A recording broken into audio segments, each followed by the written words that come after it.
오늘 나누실 하나님 말씀은 사도행전 16장의 말씀입니다. 25절부터 보겠습니다. 25절에서 31절까지의 말씀을 보겠습니다. 한밤중에 바울과 실라가 기도하고 하나님을 찬송하며 죄수들이 듣더라. 이에 갑자기 큰 지진이 나서 옥터가 움직이고 문이 곧 다 열리며 모든 사람의 매일 것이 다 벗겨진지라. 간수가 자다가 깨어 옥문들이 열린 것을 보고 죄수들이 도망한 줄 생각하고 칼을 빼어 자결하려 하거늘 바울이 크게 소리질러 이르되 내 몸은 상하지 말라. 우리가 다 여기 있노라 하니. 간수가 등불을 달라고 하며 뛰어들어가 무서워 떨며 바울과 실라 앞에 엎드리고 그들을 데리고 나가 이르되 선생들이여 내가 어떻게 하여야 구원을 받으리까 하거늘. 다 같이 읽읍시다. 이르되 주 예수를 믿으라. 그리하면 너와 내 집이 구원을 받으리라 하고. 아멘. 예, 여러분 한 주간 평안히 잘 보내셨죠?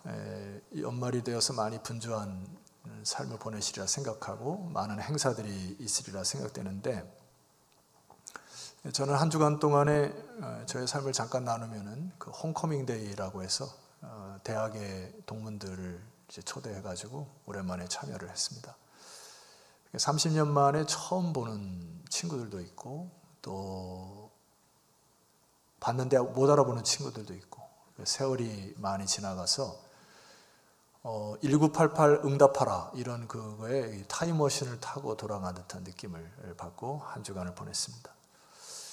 집에 돌아와서 하나님께 기도하고 우두커니 앉아 있는데 내가 이 1988년도에 신학교를 들어가면서 하나님 부름받아 나서님은 어디든지 가겠습니다 하고 제 인생을 돌아보면서 내가 잘 살아왔는가 하고 뒤돌아보는 시간을 좀 가졌습니다. 그래서 잠시 추억 속에 빠졌는데, 저희 학번이 왜 꿈나무였냐면은 얘 때문에 그렇습니다. 그 호돌이라고 하는 이 얘가 1988년 올림픽의 꿈나무로 올림픽 유망주들을 이제 꿈나무로 육성하는 가운데 이제 우리 학번을 꿈나무 세대다 이렇게 얘기를 했죠. 그래서 이 88 올림픽이 굉장히 이 서구나 전 세계에 유명했던 이유 중에 하나는 그때 당시에 미소 냉전 체제였는데 이제 미국과 소련이 함께 참여하는 올림픽으로 굉장히 좀 주목을 받았던 추억이 떠오르시죠? 예. 또 하나 감동적인 것들 중에 하나가 뭐냐면은 다음 사진을 보시게 되면은 얘입니다. 굴렁쇠를 하는, 이게 이제 1분 정도를 그 종합운동장 안에서 1분 동안 이렇게 이 아이가 저 굴렁쇠를 가지고 갔는데, 이 굴렁쇠의 의미가 굉장히 크죠. 이게 이제 이어령 씨 작품인데 직선의 역사를 소중히 여기는 서양에 그거를 바꿔서 원의 평화와 화해의 메시지를 저기다 담은 것이죠. 그래서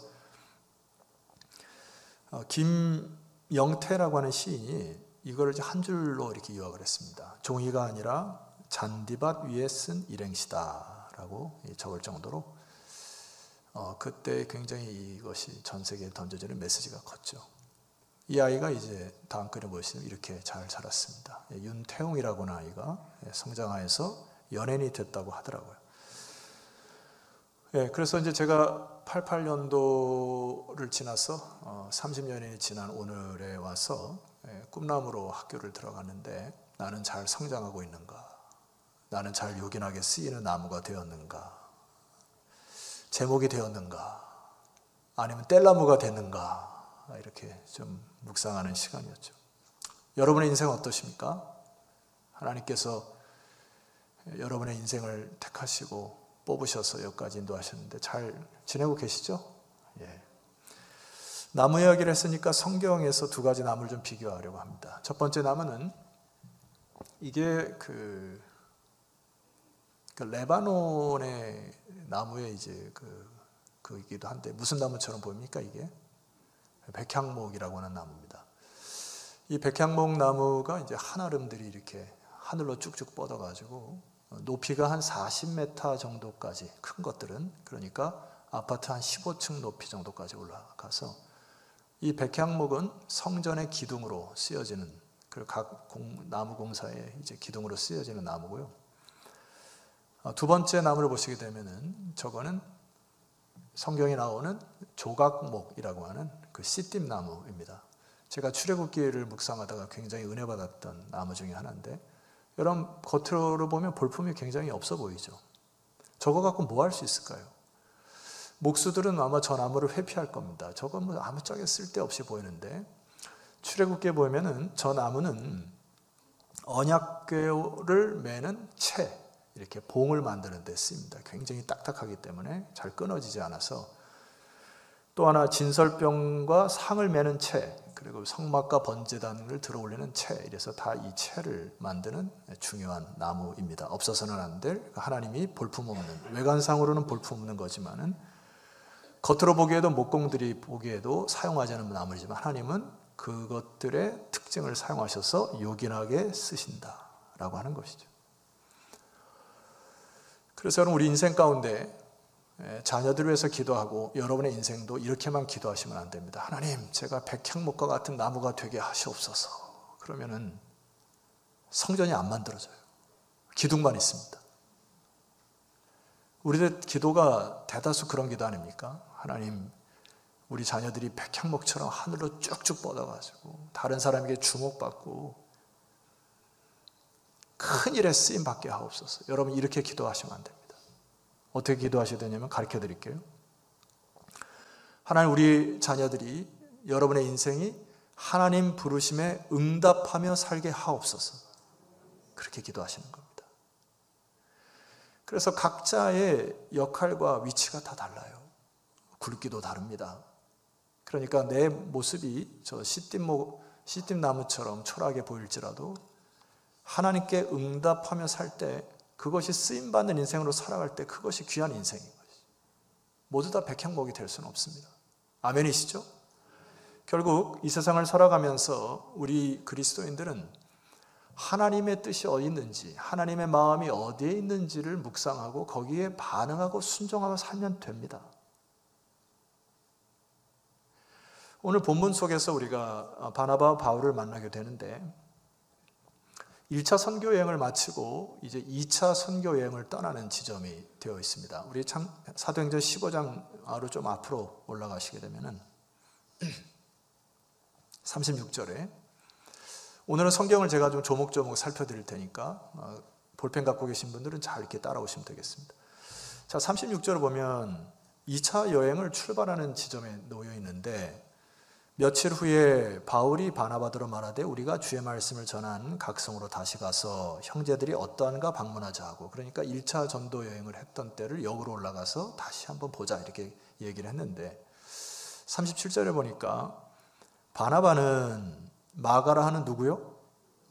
요한도 데리고 가자 하나 바울은 거부했습니다. 밤빌리아에서 자기들을 떠나서 함께 일하러 가지 아니한 자를 데리고 가는 것이 옳지 않다 하여. 39절, 서로 심히 다투고 피차 갈라섰습니다. 저를 잠깐 봐주시면 좋겠습니다. 성경은 영웅 이야기가 아니에요. 바울을 영웅 만드는 게 아닙니다. 바울도 바나바와 심히 다퉜다는 얘기예요. 위로가 안 됩니까? 아니, 주애를 하다 보면 다툴 수도 있고, 따라합시다. 그럴 수도 있지. 그럴 수도 있어요. 다툴 수 있습니다.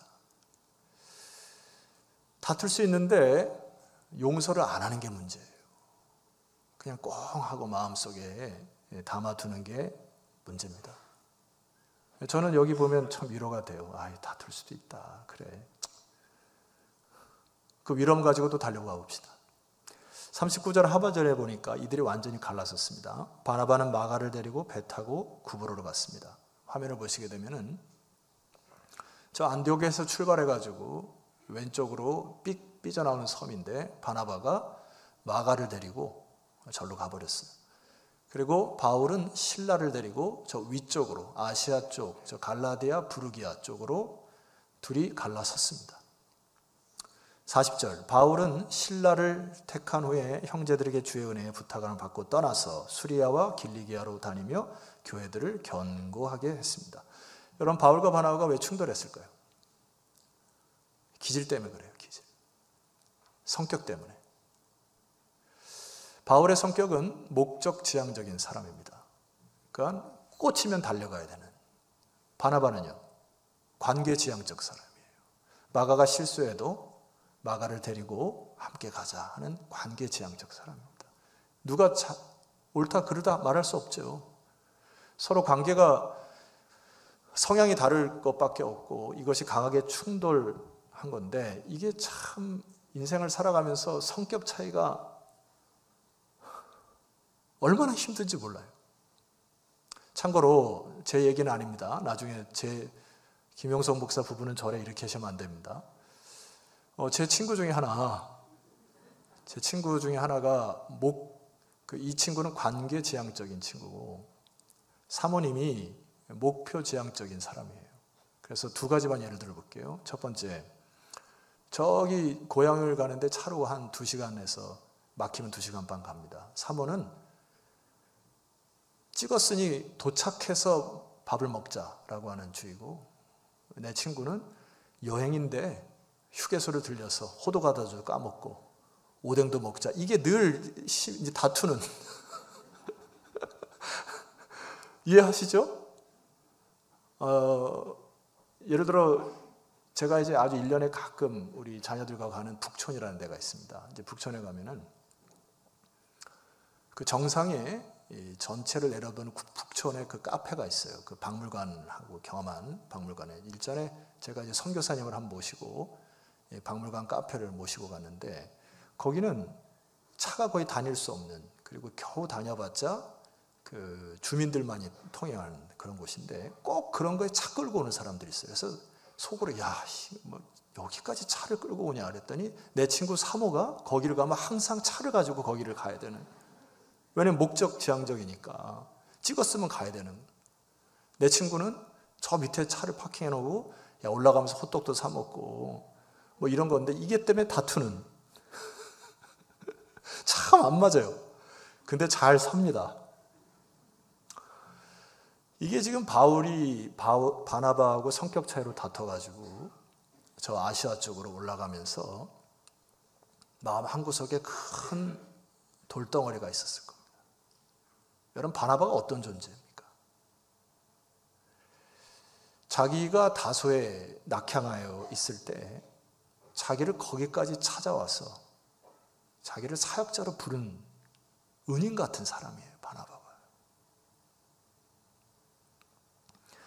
그리고 안디옥에 와서도 바나바가 자기는 2인자로 취급하고 바울을 앞에다 전면에 내세우면서 참 바울을 품었던 사람인데, 이 바울의 마음이 바나바와 갈라지고 나서 여러분 괜찮았을까요? 굉장히 무거웠을 겁니다. 마음이 힘들고 어려웠을 거란 말이죠. 그 부담감이 이제 2차 선교여행을 가면서 더 일의 성과를 내려고, 바울의 독특한 특징이 뭐라고요? 목표 지향적인 거예요. 그러니까 이제 내가 바나바와 헤어졌으니 이 부담감을 가지고 더 열심히 해보리라 하고, 지금 장기로 치자면 차잖아요, 차. 이제 진군 앞으로 해가지고 막 가는 것이, 이게 더베와 루스드라라고 하는 지역에서 막 복음을 전해가지고 큰 성과를 거뒀습니다. 거기서 누구를 만나냐면 디모데를 만나요. 그래서 디모데를 만나서 아들처럼 하니까 마음속에 그럼 그렇지, 내가 잘 왔지. 저 마가를 데리고 왔으면은 내가 이 디모데도 못 얻었지 하면서 굉장히 위로함 속에서 선교 여행을 막 갔을 거예요. 그래서 아니나 다를까 여러분, 사도행전 16장 5절 말씀 보시게 되면은 크게 한번 읽어봅시다. 시작.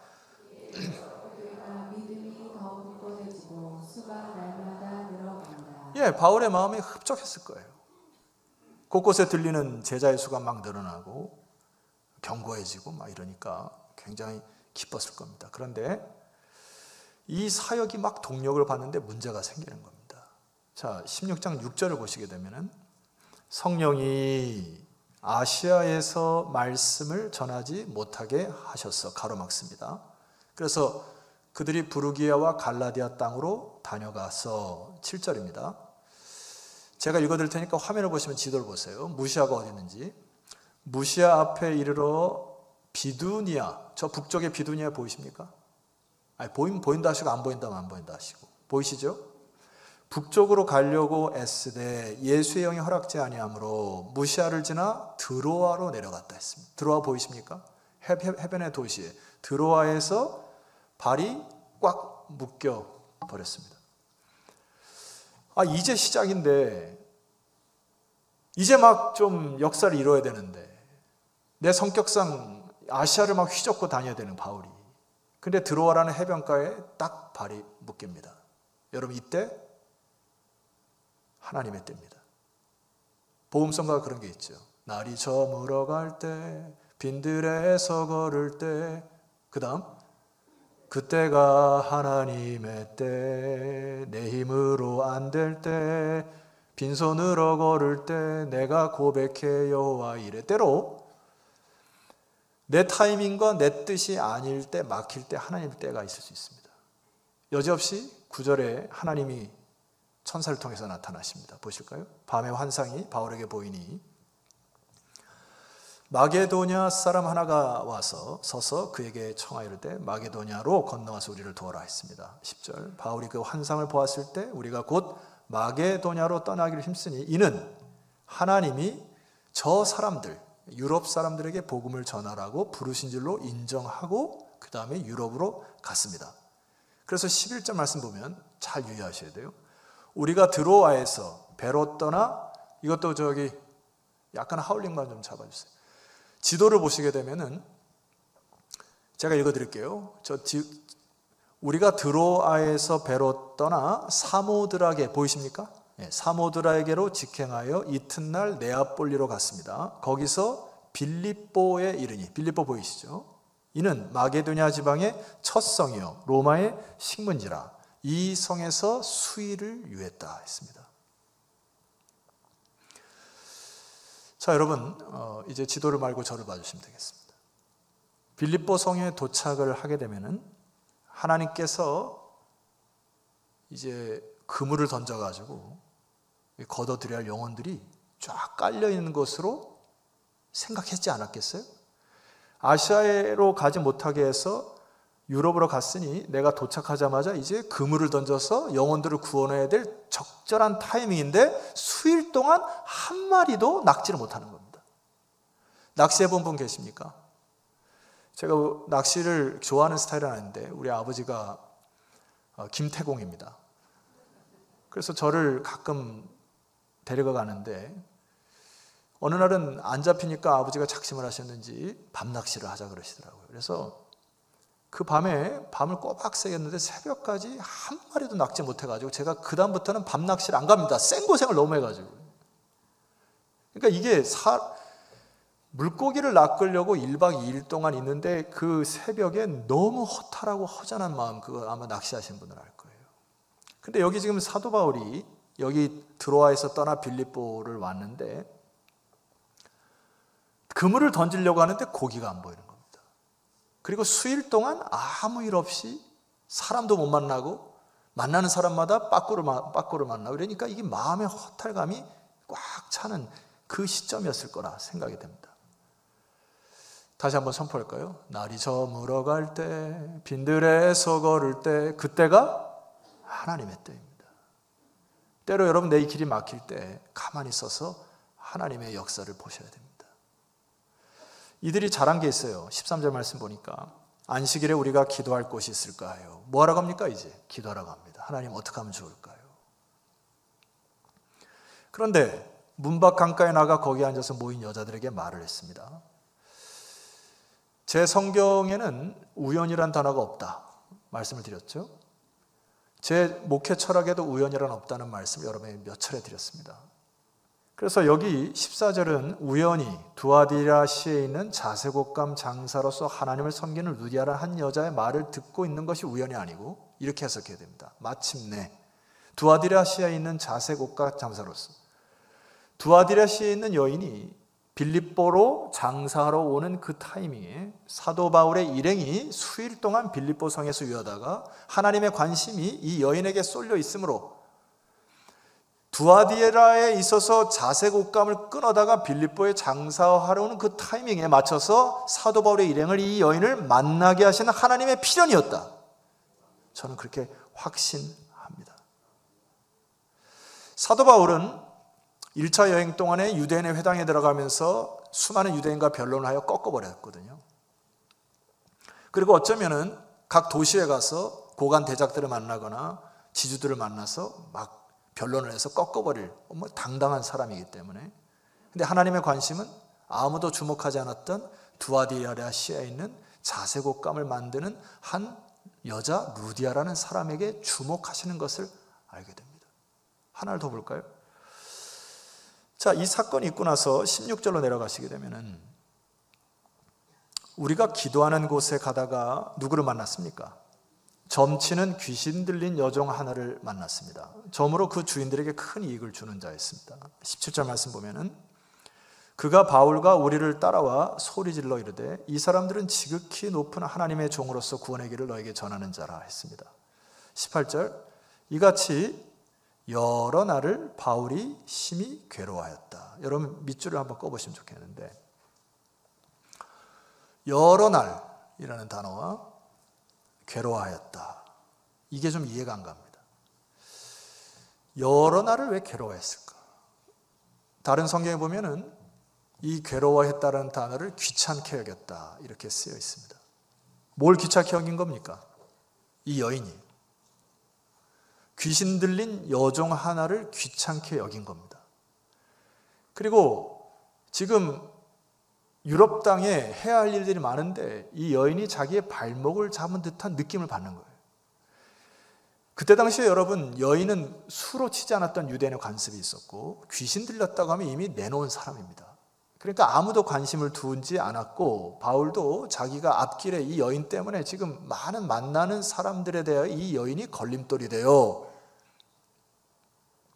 가려고 하는데 이 여인이 또 잡고 가려고 하는데 자꾸 귀찮게 하는 거예요. 여러 날 동안 바울이 씨름을 하다가 하나님의 마음을 읽습니다. 무엇을 읽은 걸까요? 하나님의 마음이 그 여종, 귀신 들린 여종에게 가 있는 것을 뒤늦게 한 거예요. 그래서 여러분 18절 하반절에 보니까 돌이켜라는 단어가 있습니다. 돌이켰다.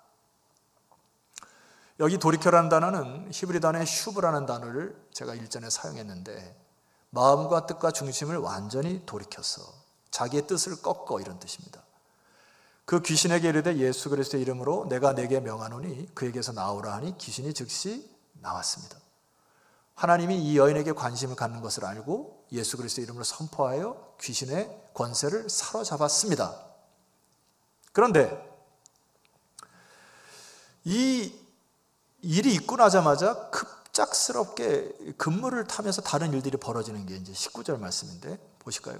여종의 주인들은 자기 수익에 소망이 끊어진 것을 보고 바울과 실라를 붙잡아서 장터로 관리들에게 끌어가가지고 자, 저를 보시면은 어떤 일이 일어나냐면 갑자기 바울의 일행의 옷을 찢어버리고 매로 쳐서 바울의 일행을 갖다가 감옥에 쳐넣는 일이 있게 됩니다. 그래서 착고에다가 해서 도망가지 못하도록 꽉 붙들어매는 이 상황이 일어난 거예요. 여러분 좀 이상하지 않습니까? 그냥 하나님의 명령에 순종했고 마음의 뜻을 돌이켜서 그 여종의 귀신을 쫓아내는 그냥 순종했을 뿐인데 결과는 감옥에 사로잡힌 거예요. 근데 여러분 25절을 여러분이 한번 읽으면 좋겠습니다. 25절입니다. 자, 시작. 한밤중에 바울과 실라가 기도하고 하나님을 찬송하며 죄수들이 듣더라. 이 본문을 단순히 이렇게 해석하시면 안 됩니다. 우리가 감옥과 같은 상황에 처했을 때 찬송과 기도가 하면 옥문이 열릴 것이다 라고 하는 긍정적인 메시지만이 아니에요. 영어 단어에 not only but also가 있어요. not only A but also B 이런 게 있어요.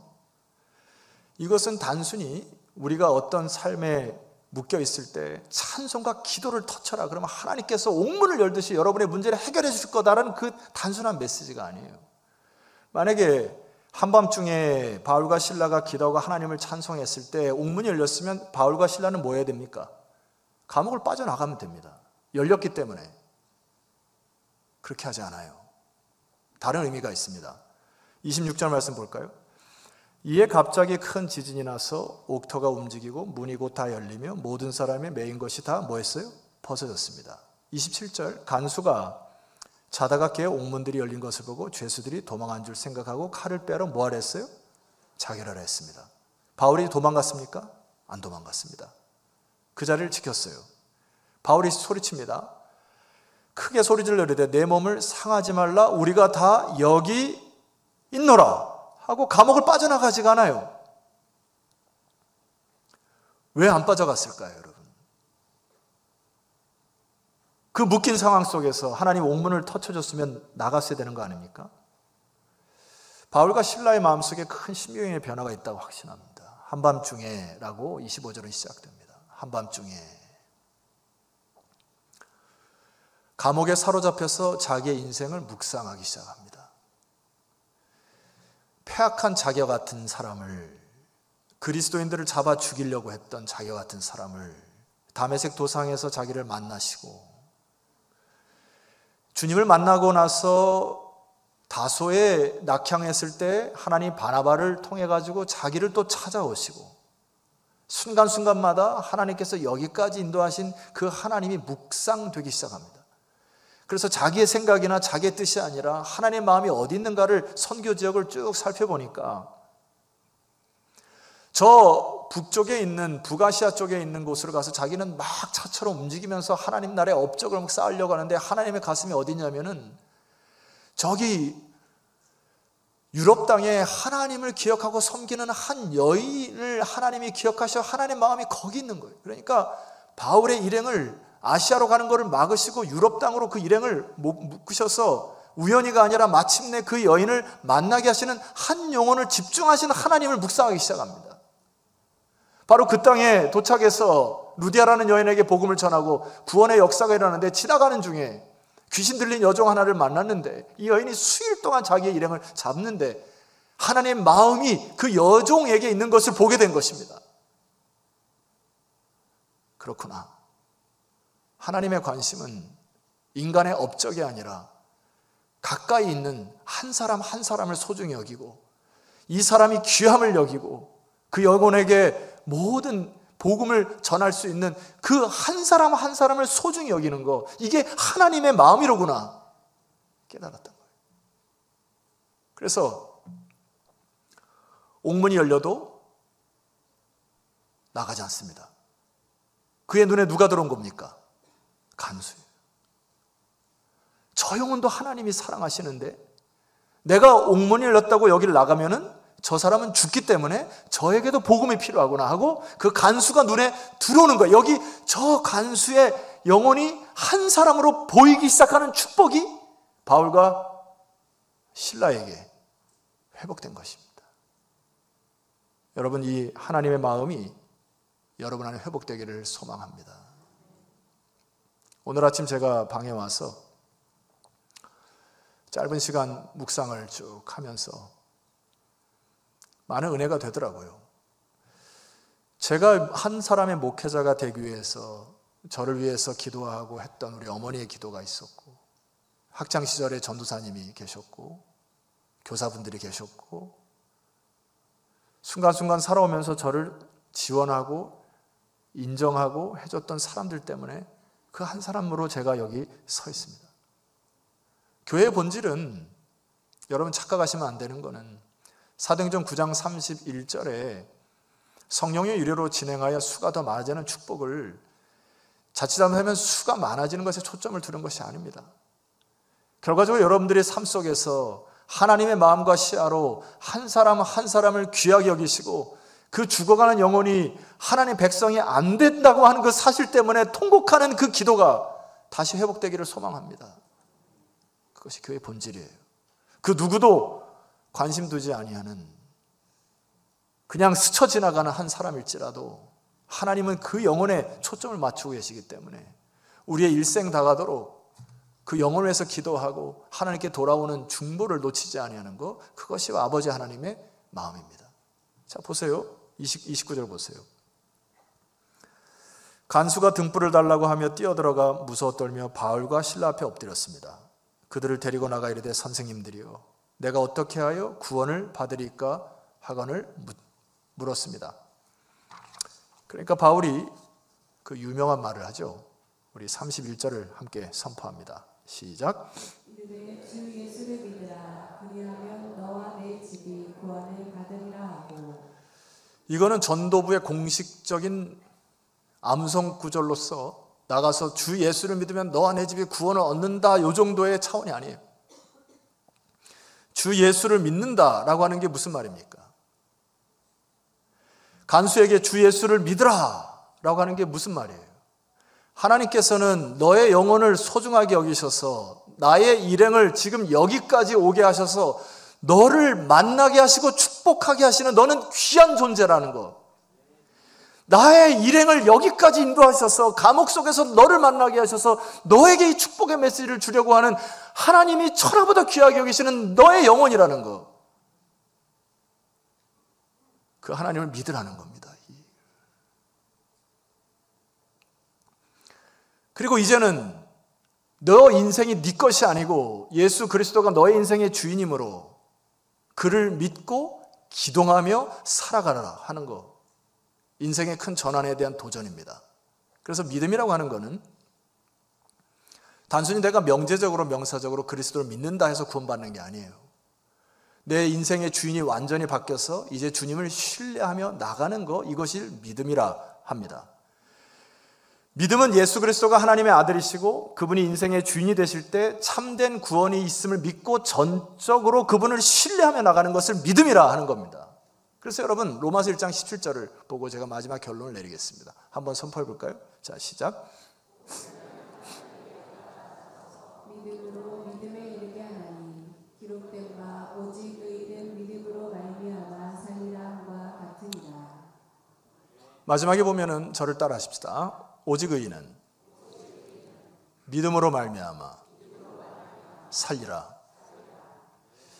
내가 주를 믿는 믿음으로 산다는 얘기가 아니에요. 이거는 여기에 믿음이라는 단어는 피스티스라는 단어인데 이거는 신실하다는 단어와 사용이 가능합니다. 그러니까 이거를 제가 재해석해 볼게요. 오직 그리스도인은, 오직 의인은 그리스도의 신실하심으로 말미암아 살리라, 이런 뜻이에요. 우리가 믿는 하나님은 간수를, 귀신 들린 여종을, 루디아를 찾아오셔서 그 영혼을 귀하게 여기셔서 그 영혼을 책임져 주시는 신실하신 하나님을 믿음으로 사는 겁니다. 나의 인생도 주님이 찾아오셔서 주의 백성 삼으시고 예수 그리스도를 통하여 법적으로 해결을 하시고 법적으로 회방시키셔서 주님의 의의 옷을 입혀주심으로 변치 아니하시는 하나님의 신실하심을 믿고 살아가는 겁니다. 그게 그리스도인이에요. 제가 한 주간에 일어났던 사건 하나 말씀드리고 찬송하면 좋겠습니다. 집을 이제 뭐 좀 고치고 하잖아요. 어느 날 이제 우리 딸이 아빠 그 여성들의 미용을 위해서 이 샤워기 그 위에 꼭대기를 좀 바꿔주세요. 그래서 뭘 하나 사왔더라고요. 근데 이게 예전에 제가 이거를 이렇게 렌치로 막 해가지고 너무 꽉 조여가지고 하기가 귀찮았어요. 그래가지고 하루를 미루다가 또 얘기를 하길래 이제 이틀째 가가지고 막 해가지고 이제 싹 바꿔놨더니 우리 딸이 하는 말이 아빠 살아있네? 그러는 거예요. 살아있어. 그럼 아빠 죽었냐? 그랬더니 아빠의 노릇을 했다는 얘기잖아요. 자기네 이가 악임이 약해가지고. 여러분 믿음으로 산다는 게 뭡니까? 하나님의 신실하심을 믿고 기동하는 겁니다. 감옥 속에 있을지라도 하나님의 신실하심을 믿는 거예요. 하나님의 마음이 뭔지를 보는 겁니다. 하나님의 뜻이 뭔지를 보는 거예요. 그래서 내 뜻대로 내 생각대로 벗어나려고 아둥바둥 부둥켜 사는 게 아니고 수많은 상황과 현장 속에서 하나님의 가슴과 하나님의 마음이 어디 있는지를 보는 겁니다. 그리고 움직이는 거예요. 반응하고 순종하는 겁니다. 그때 하나님이 여러분에게 그래 살아있구나, 살아있네, 살아있는 여러분 되었으면 좋겠습니다. 자리에서 일어납시다. 로마서 1장 17절 큰 소리로 선포하고 찬양하면 좋겠습니다. 복음에는 시작. 복음에는 하나님의 의가 나타나서 믿음으로 믿음에 이르게 하나니 기록된 바 오직 의인은 믿음으로 말미암아 살리라 함과 같으니라. 그리스도를 신뢰하심으로 믿음으로 움직이는 여러분 되기를 주 이름으로 축원합니다. 우리의 인생이 어쩌면 바울처럼 목적 지향적인 인생을 살아갈 가능성이 높습니다. 내가 이루고자 하는 삶, 내가 이루고자 하는 업적이 하나님의 뜻인지 분간하셔야죠. 내 힘으로 안 될 때, 빈손으로 걸을 때 그때가 하나님의 때임을 믿습니까? 성도 여러분, 여러분 한 사람을 세우기 위하여 수많은 사람들을 보내셨습니다.